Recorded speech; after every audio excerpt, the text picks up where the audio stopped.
Hey, this is Anthony with RevZilla. Watch, decide, and ride. Welcome to our detailed breakdown of the new Alpinestars GP Pro R2 glove, available at RevZilla.com.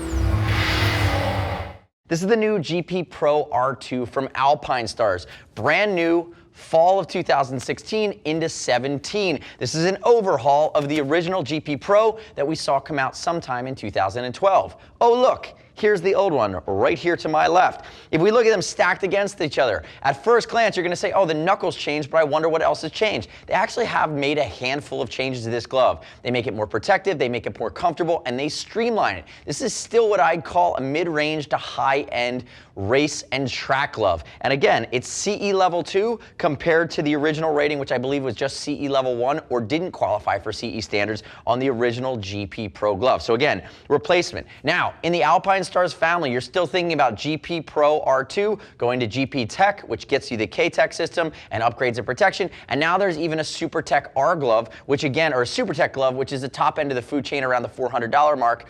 You know, that's going to be basically all kangaroo. So if we look at them next to each other, you can see the other big thing that I want to call out as a change before I toss this guy is the gauntlet.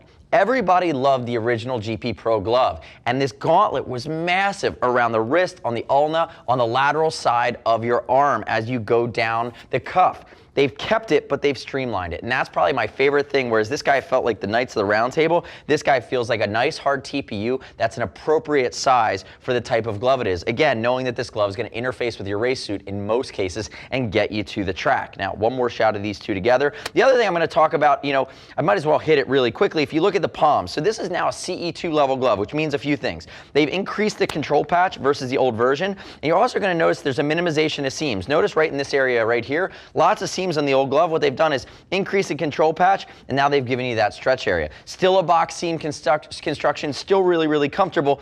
And you'll notice too, even the refinement here on the outside outseam, the way that it captures the level of protection at outseam, again guarding against the low side crash. GP Pro of 2012, you've served us well. You are finished. Now, if we think about fitment on this glove, remember, 2 to 3 season hot weather, you're getting to the track. Big brother over the GP Plus R, but again, big step forward. They also added 30 to 40 bucks on this guy, so you're coming in a little bit closer to the $300 range. Size-wise, I'm still an extra large from Alpinestars. Alpinestars tends to run Euro in my opinion. I'm a large in Revit.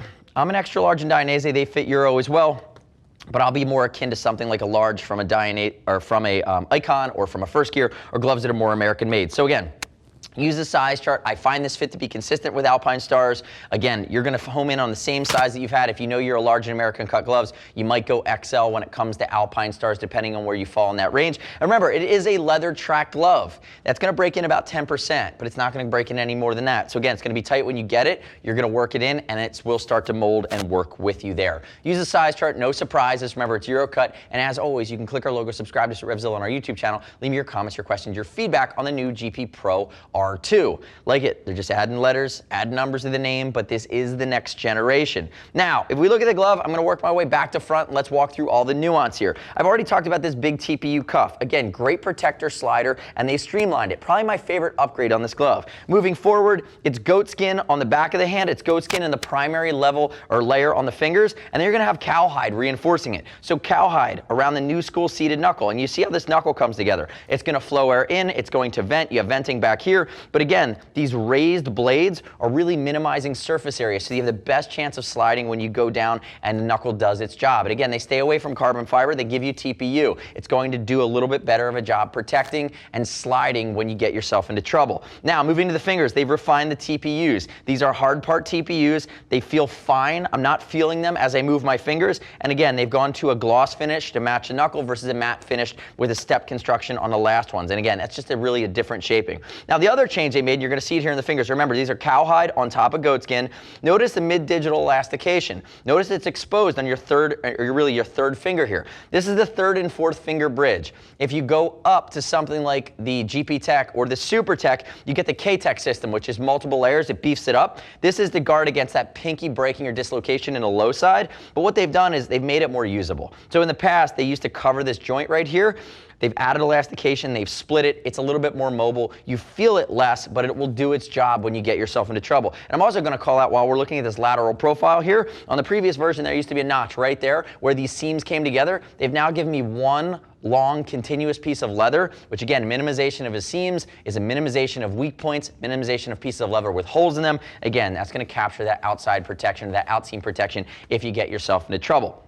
Now, as I rotate back around, thumb has a nice temper foam area, ball of the thumb. You have it down here at the base of the thumb, give you a little bit of raised area to guard against the scaphoid. And if we look at it, remember, kangaroo palm. And it is going to be a Kevlar backed backside of the hand inside this glove. I want to make sure you call that out too. And that's really a heat shield and abrasion shield for you. But when we get to the palm, kangaroo super lightweight, lighter weight than goat skin, more expensive to incorporate, but gives better tactile feedback and response. You have a goat patch right here. It's digitally abraded. So again, it's going to give you good tactile response and feel. It's also going to hold up well in that high use area. And then moving into the thumb, they've given you more mobility. And they've done it in a way that's, I have no issues with that seam right there. It's out of the way. It's in an area that's going to benefit mobility, but it's away from crash-prone areas. If we look at it, they're using their Dynamic Friction Shield, their DFS. I dig the positioning and construction of these from Alpinestars. I like that they give them the little logo, but the bottom line is, if you go down here, you have shock absorption. You go down this way, you have slide control, giving you a raised area to protect some of the bones in your hand, but also cushion the blow if you happen to put your hands down. They are typically the first thing to go. And notice, wrist strap here has been shortened, so less ability for it to kind of dangle on you. That's fine, that's a nice refinement. And then notice how this works. Single cuff construction at the bottom,